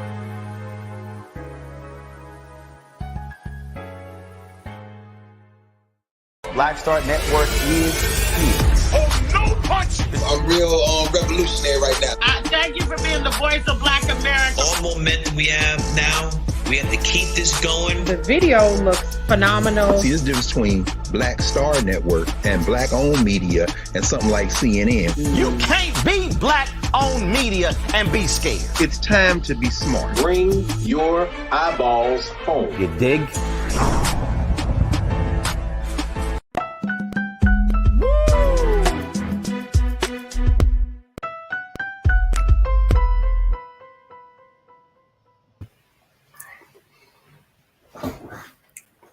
Folks, welcome back to the show. We've been talking to parenting and education expert Kimberly Morrow, who serves as the founder of the Doris L. Morrow Academy. talking to us about parenting and, more importantly, how to have conversations, very, very difficult conversations about world affairs, national affairs with your children to make sure that they understand how things are right now. And it's very, very interesting. And I think it's a very timely conversation. We're also joined by my sister, Corinna Denise, who joins us here on Fridays. She's one of our culture crew members, and she's an educator, and she's doing a lot of other fantastic things. So I'm so happy to have her back with us. But Kimberly, again, thank you so much for your expertise and your insight on this. But and I want to get Corinna, I want to get your take on this, because I'm wondering, you've been working in the schools as well, in different capacities. What are young people saying in currently? Because we aren't privy. I think a lot of adults aren't truly privy to what the conversation is like especially when you have like national affairs. So whether it's the war in Ukraine, whether it's talking about police violence against Black people, or some other national issue, what are the conversations that young people are having around you? Well, they're definitely talking. And Okay. to Miss Kimberly's point, so many things came up in my mind thinking like, why shield them? I really sincerely believe that kids can handle anything as long as we tell them the truth. Come on, Corinna. Say that for the people in the chat. Come on. Yeah, Stop lying to the kids. Yeah, I really think kids can handle anything as long as we're honest and truthful with them, because we shield them thinking we're protecting them, but then they're going to end up getting that information from somewhere else or someone else. And who better to share these things with them than their own parents, their family members, right? Someone who's around them every day, who cares for them, loves them, protects them, someone that they already have trust and a bond with. And like Ms. Kimberly said, to break it down where it's digestible. Now, a lot of my experience, I've worked with, teenagers, some middle school, but mostly in high schools. And in one charter that I used to work in, every morning in homeroom, our students would watch CNN Student News for maybe about like 10 minutes. And then we would actually discuss some of the topics, quickly just during the morning, what was happening. So they were always aware of current events, and they had that interaction with staff and teachers to kind of break down, their thoughts and feelings and process it. And just to give you an example, some years back, not to bring up the tangerine tyrant, but, my students were very reactive during that time. And I'll never forget the day after the election. It was really this bittersweet, somber feeling in the hallways. And particularly like that population, we had a lot of students of African descent, right? From Senegal, from Nigeria, all over. And given like the policies and everything that, was being put out there, they were really scared, and they were very much aware and informed of what was happening. So much so that we pretty much had to shift gears that day and make space within the lessons that were already planned to have those conversations with students. So kids are more aware than we think, especially we have smartphones now. It's not like when we were coming up, we didn't have that. It's kind of like word of mouth. So everything is at the click of a button. So I sincerely think, it's our responsibility to kind of delve into their mind and raise questions again in a way like, what are you hearing? How often do you watch the news, and engage in those dialogues? Because we don't want them to find out otherwise, especially knowing how much misinformation is out there in the world right now. And, a lot of kids are engaging in social media frequently. So it's very important that we're having these conversations with them so that they know what's happening. Again, depending on the age group, we're going to, give it to them in small chunks, make it digestible, relatable, help them to understand, and giving them a voice to express their concern or their thoughts or to raise questions. But again, end of the day, tell kids the truth. They can handle it. They definitely can. I really believe that. So yeah, Kimberly, and I'm glad that Corinna made that point. And look, Corinna, Silent Money Production said, "Stop lying to the kids. Be transparent." There it is. Stop lying to your children. Oh, and look, man, there's a time and place for you to tell the truth to your children, but as long as you tell the truth. Yeah. I remember, Kimberly and Corinna, when 9/11 happened. I used to work at a middle school in Baltimore, and 9/11 happened that morning. And it was like a game changer, right? So, you know, the proximity from Baltimore to DC at that time, I mean, it's like 45 minutes, a little bit less. And so there was a very real concern that what we saw in New York City was going to spill over into Washington, D.C., especially with that other plane. And so, you know, school had to be let out and all of those things. But I don't think that there was like this moment of us really talking about what had happened, right? And when you think about those pivotal moments, Kimberly, where, you know, whether it's a 9/11 or hell, even the election of President Barack Obama, I mean, those schools across the country were having those big moments after that great election in 2008 and even in 2012. You know, it becomes this other thing. But in terms of making sure that children understand certain lessons from it, or they can kind of take those little nuggets of wisdom and say, okay, let me apply this into my life.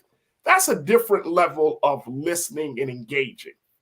Yes, yes. So your yes. child, a high school student, like for them to be inspired. So if they hear a black man became the president, that's just not like, oh, a black man became the president. It's like, wow, a black person is now president. You know what I mean? Letting them to internalize that. And I think that's the point of having those conversations though, right, Kimberly? Exactly. And let me just share something. When Barack Obama was elected president, it was my very first year working in this school district. I won't name the district. In California, in the high desert. It's a Republican area. It was like someone died. And there were emails that went out basically saying that they weren't really sure if the teachers should show the inauguration. I'd never experienced anything like that in my life before. Never.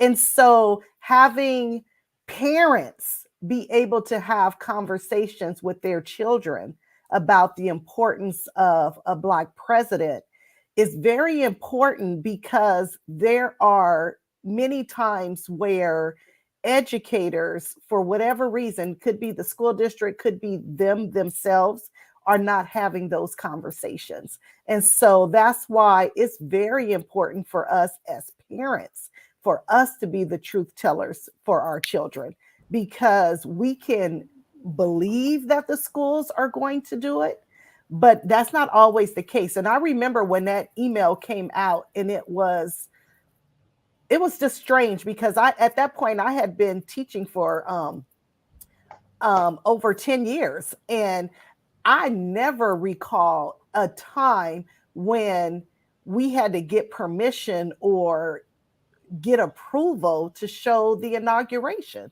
or to never. So that's another reason why it's just so important for us as parents. We need to have those conversations with our children. We can't rely on anybody else having those conversations with them. Share with me and Corinna in terms of the level of exposure a child should have. A lot of our children are exposed to social media. They're exposed to, YouTube and other media to get their news and information, especially high school. I know that high school and college age students, they go to social media to find their news. They're not going to sit in front of the 6 o'clock newscast and watch. Tell us, how do you help to filter, like what are some recommendations to filter that information to make sure that they have a strong sense of self, as well as a strong sense of what's going on? Corinna, or you want me? Or no, I'm with you. You, Kimberly. I'm sorry. Well, one of the things that I did, and this, I just believe that you should do this. So I showed CNN as well, CNN 10 to my students as well. But one of the other things that I would also do is I would balance that, and I would show Fox, I would show other radio news outlets as well. When we had when we were supposed to read articles, because of course I want them to read too. So I would give articles from different newspapers that gave varying perspectives. So I think what's really important is that they're not just looking at one perspective, that they can see different perspectives and be able to decide which way they're going to lean. I remember when I was in high school, we had to be able to debate both sides. And that part has really gone away. Now it's all about one side, one side, one side. But I would tell students, okay, that's the side you're on, but this is the side that I want you to support. And they couldn't understand why I was doing that. But that's the way learning happens, because you're not just learning about your position. You have to learn what the other side's position is as well. Absolutely. Absolutely. All right. We got about a minute left in this, Kimberly. What would be some of the big takeaways that you want us to have as we're having these conversations? And most importantly, we know that other national affairs, big events are going to happen. So how do we prepare for that?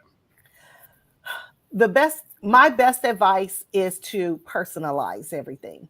And so when these things happen, chances are it's already happened before in history, or it's happened in our own lifetimes. So while the war in Russia and Ukraine hasn't happened in our children's lifetime, we've lived long enough where something has already happened in our lifetime. So you want to personalize it because it's our kids. So we, share our experiences, and then we kind of see what they already know, and then share some other information.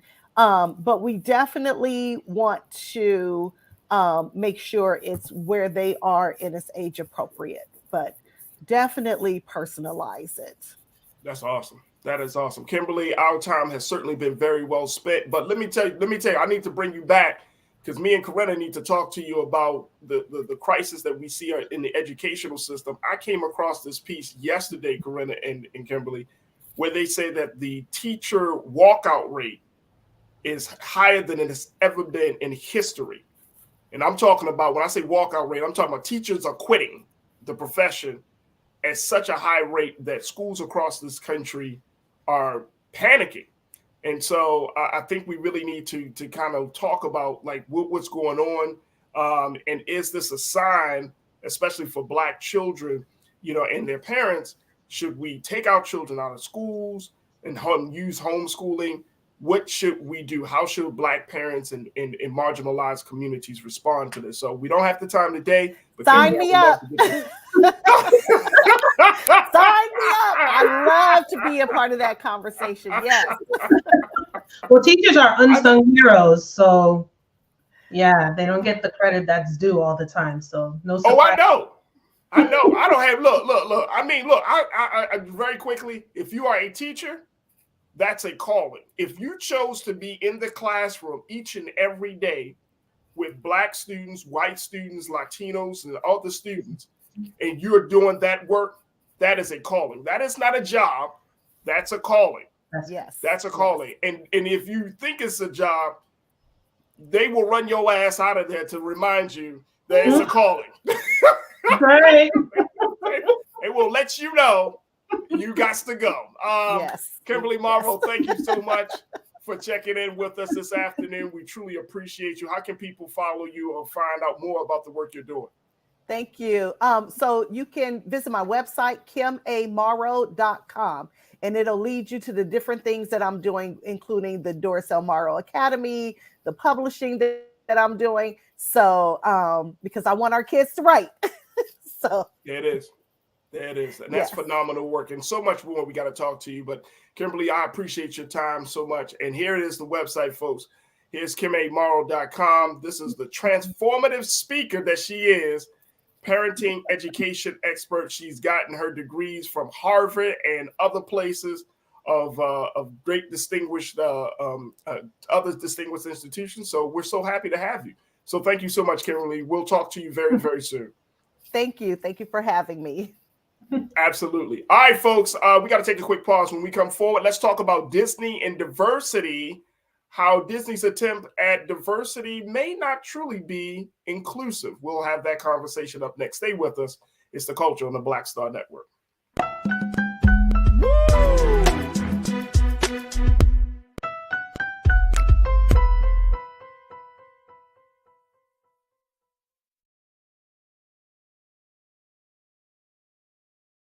Pull up a chair, take your seat. The Black Tape with me, Dr. Greg Carr, here on the Black Star Network. Every week, we'll take a deeper dive into the world we're living in. Join the conversation only on the Black Star Network. Black Star Network is here. Oh, no punch! I'm real revolutionary right now. Thank you for being the voice of Black America. All momentum we have now, we have to keep this going. The video looks phenomenal. See, there's a difference between Black Star Network and Black-owned media and something like CNN. You can't be Black-owned media and be scared. It's time to be smart. Bring your eyeballs home. You dig?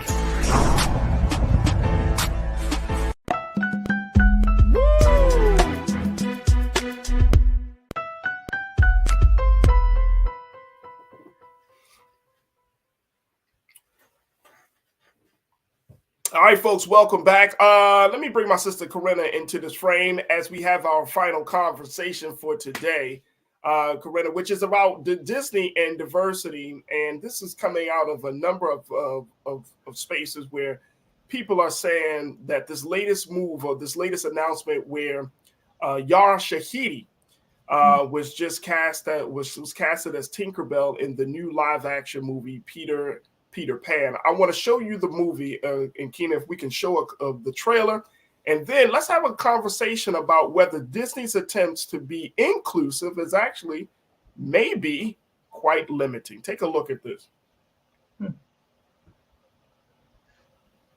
All right, we're pulling up that in a moment. And the reason I'm saying that is just simply because when Yara Shahidi, when it was announced, I think it was last year, if I'm not mistaken, Corinna, where it wasn't announced. Like I get her and Halle Bailey. They were brought. Yes, you gotta say that. You'd be like Halle Berry. How do you Halle Bailey, Farajii? What'd you say? How do you mix those two up? You don't. You can't. I mean, you really can't. One of us is a grown ass woman, and the other one's a younger woman. So. But the name's similar in the sound. But yes, I think that in their rollout of the Little Mermaid live action and all of the hoopla around that, I really didn't even know that Yara Shahidi was going to be in the film as the first Black Tinkerbell. I didn't even know that until recently. And I was like, damn, we need to have a conversation. And so take a look at this, and then let's talk about Disney and their attempts at diversity. Take a look.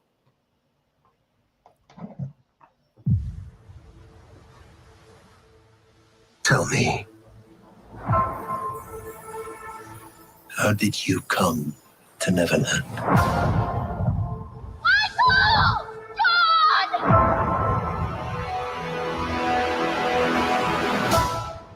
Are you Lost Boys? Every last one of us. But you're not all boys. So? What is this place? It's home. Peter found it. Just like he found all of us. Just like he found me. Peter Pan? Were you expecting someone else?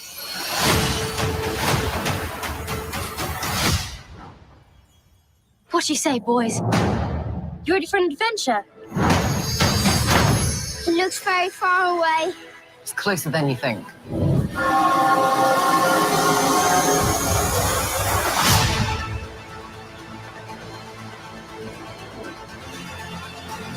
There, look! What is it that you're afraid of, my love? Perhaps I don't want to grow up. Hold the past in your heart, but where you go from here, it's up to you.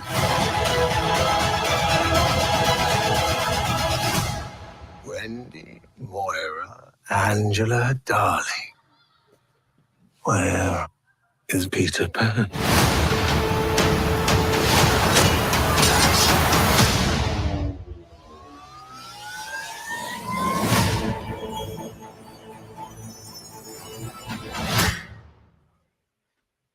Okay, the house that the mouse has built has put it out there. Live action Peter Pan story.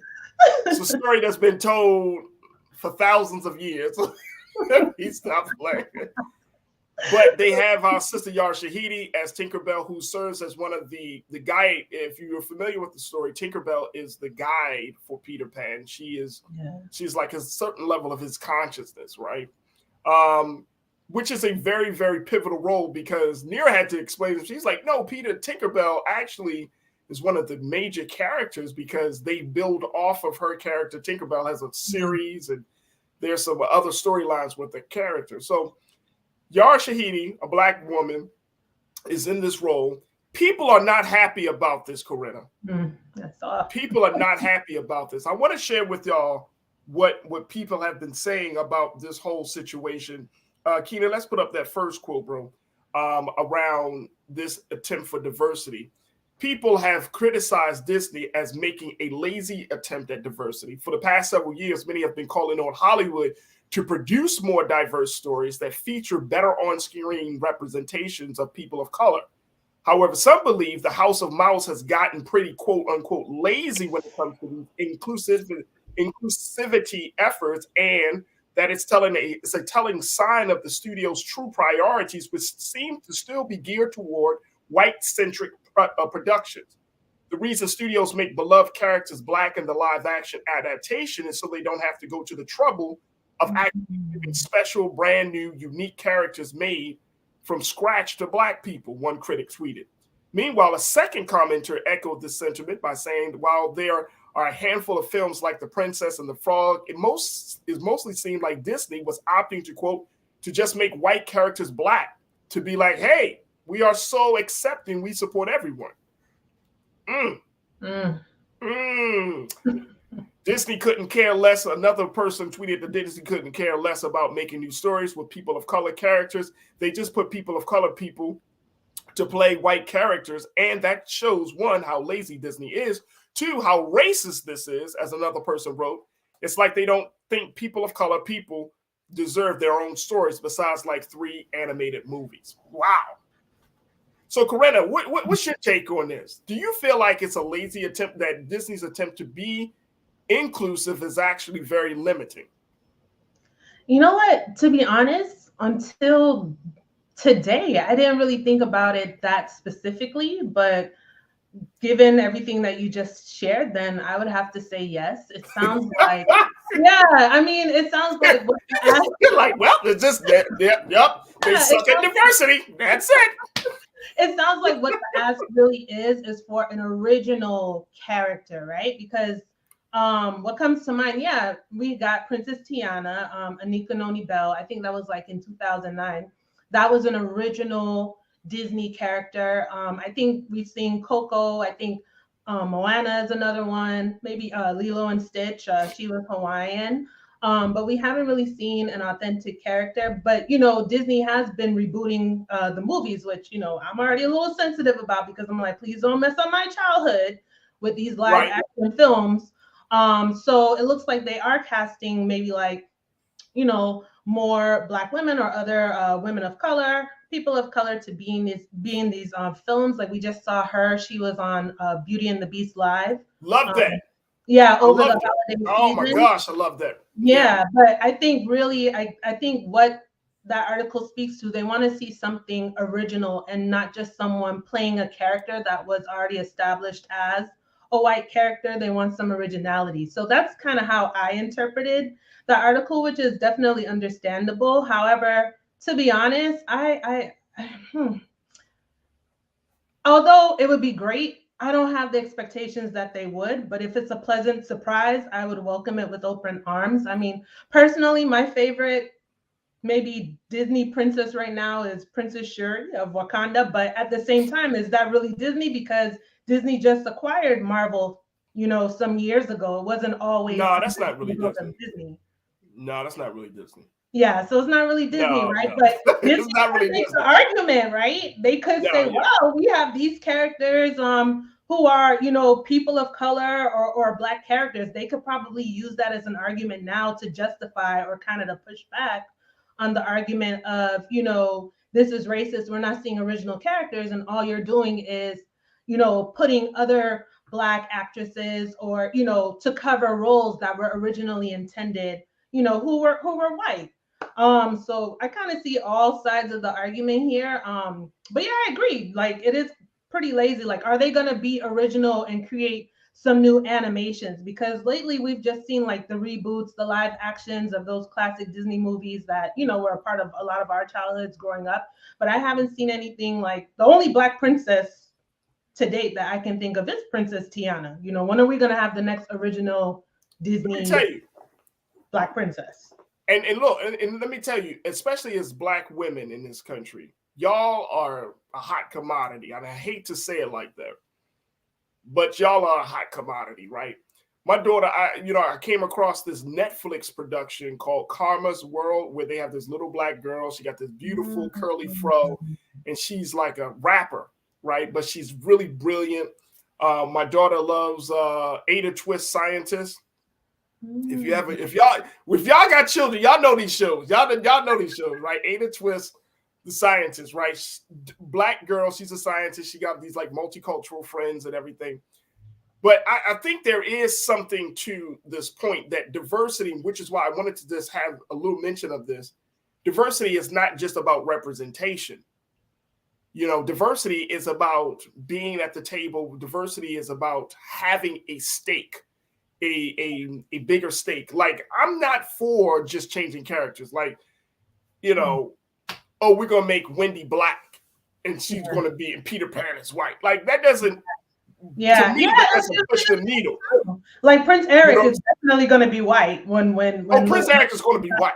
You know, like You know we have Charlie, but that's it, pretty much. Yeah, I mean, I think that's the part about it, and I think, you know, for a lot of companies, and you know, I'm glad people are kind of like holding Disney accountable, because you don't want this lazy attempt at diversity, where to the point where it's just about representation. And here's the other side of that. I think that as Black folks, we emphasize representation so often that we think it's a win. When in my view, Coretta, it's not a win. Because so what, you have a Black face, in this case, in a white production. Now, if they made the whole cast of Peter Pan Black and they added some nuances to the storyline, then we could be like, oh boy. But then, you know, probably a quarter of white America is probably going to be having a heart attack. They'll be like, what the hell? But also the folks behind the scenes, right? Farajii, who's writing the script, who's doing the animation, the graphics. That's the other part. That's the other. It has to be point. in every part of the production, like on screen, off screen, behind screen. You know what I mean? So yeah, this is a lazy attempt. It's becoming more and more obvious as we're seeing things being rebooted and they're putting faces on here. But yeah, Disney, I think that is a fair challenge and a fair ask. When are you going to create something else again? And we'll just use Princess and the Frog as an example. That was original, you know, although one minor thing, the Princess and the Frog, he was a white guy from New Orleans, but I mean, it was a predominantly Black cast. But yeah, when are we going to see something like that again? You know, and don't just try and patronize us and just put a face on all of these like reboots. But it kind of seems like we've been in that realm now. Even with, you know, but because I think we want that. We keep saying representation, but then when companies give us representation, it's like, I think we need to be clear as a community, as a people, that about what is it that, how we want to be seen in the world, right? And again, this is all well and good, but it's not just about Blackness in terms of the skin color. It's about, like you made the point of, it's about having the interest, like who's telling the story, and so much more. Let me just take a couple of comments from the crew as we wrap up here. Conscious Thought, you said, as I told a friend of mine, these media and retail companies know that they need Black people due to the shrinking Caucasian demographics in this country and worldwide, need our commerce to survive. Yeah, of course. Oh, look, Disney rather take the hit from other white people than to lose Black audiences, continuing to lose Black audiences. That's where Disney is. And Disney is also, they have already put it out there, and I remember reading about this late last year, that they're going to have more members of the LGBTQ community represented in their upcoming projects. So now, if they decide to create original content for LGBTQ characters, then we can really use that as leverage to say, wait a minute, hold up. hold up. If they get a special character, a special brand, a different series, and we're just plopped into the regular stuff that they already had churning out, that's a real big piece of leverage for that as well. So, Conscious Thought, thank you so much. Chris Big, you said I have Disney Plus, and I'm pretty satisfied with the amount of shows that are original Black characters. I got Disney Plus too. Man, I think a lot of people got Disney Plus. You know what I'm saying? Like, we all got Disney Plus if you got children or if you got adults. It is what it is. But I'm just saying we should still hold the company accountable. Real Brooklyn, my guy, you said it's the same ignorant people who complained about Black Valerians in the House of Dragon, which Tinkerbell and House of Dragons are fictional. It goes to show the level of ignorance we deal with. I get, and Coretta, into the to Real Brooklyn's point, I think it's kind of funny that Black folks or just any folks get so upset about cartoons. I do. Like I understand the diversity. That's true. But then, it's like, it's a cartoon too. You know what I mean? Like, it is a cartoon. Like when the whole Ariel situation came up, it's like, yes, my daughter, she cannot wait. She's telling me that, Daddy, I can't wait till we go see Little Mermaid. I must be Ariel. She loves a little Ariel costume, everything. Daddy, I can't wait. And I'm like, cool. But to me, I always say, it's a cartoon. Yeah. It's a cartoon. So I don't even remember that many like predominantly maybe cartoon people of color or Black folks growing up. Like I remember maybe Fat Albert, right? That I think Cosby had out. But very few, maybe like wasn't until I was like, I think it was in high school when like Proud Family came out, some of those more, predominantly Black cast, but they were few and far in between. I mean, like when I was growing up kid in the 90s, like I was watching Ninja Turtles and Tailspin and She-Ra and He-Man. Right. I mean, so you went back. You said She-Ra, yo. You back, yo. And, He-Man is that's back in the 80s. It's like he looks like a brown-skinned melanated man, which was interesting. But yeah, I do think we do want to see that, but it has to kind of be all around. But I wouldn't be surprised, Farajii, to your point you made a few minutes ago, that we might see more of the LGBTQ representation first, rather than just like a predominant cast of like, color. And even so, I feel like when we do see the characters in color, it's kind of like few and far in between. It's almost like it's just like a little sprinkle or like, and it is kind of like, how long do we have to see where we're just kind of like that little speck, on screen or in the picture. So yeah, again, I think it's a fair challenge. Like, when is it going to happen? Because how many more covers are you going to do? I mean, the past few years, they've been bringing out these live versions of all of the animations. So like, yeah, I think, we want some originality. We want to see, but then who's working for Disney? Who's applying for these jobs? Are we putting our foot in the door so that we can be behind the scenes and express our creativity this way? So I think that's a conversation to be had too. We want to see things on the screen, but we also need to evaluate what's happening on the inside, and encourage graphic designers, people who want to get into these fields, to push through. I'm really excited about the guest you had on the show. I think maybe a couple weeks ago. I can't remember who has that Black superhero cartoon coming out. Yeah. So, that's a good point. We have social media now where we can kind of put these own things online. It doesn't necessarily have to be on like a full network on a full scale, although we should see it on a full scale, and I don't want to take away from that. But I think we have to just get a little bit more creative and insightful. Like, well, if we want to see this on the screen, how do we make this happen? And why hasn't it happened? And are these conversations even happening? Like, come on, Disney. Like, it's gotcha. Hey, look, I appreciate you, Corinna, and we got to hop off, but I thank you so much, as always, for joining us on Fridays, and God willing, we will reconnect with you next week. Thank you so much for being one of our great culture crew members. Absolutely. All right, folks, that's going to do it for us. Thank y'all so much for tuning in for today's show, and hopefully we get all them termites dealt with. But thank you so much for your support. Thank my team, King Keenan, Joe, the control room, and I thank y'all for your continued support. Make sure you go to blackstarnetwork.com, support us on all social media platforms, continue to support us financially, and more importantly, continue to share the information. Stay with us. Up next is Roland Martin Unfiltered. As always, never be afraid to challenge what's wrong. Stand for what's right while being yourself in the process.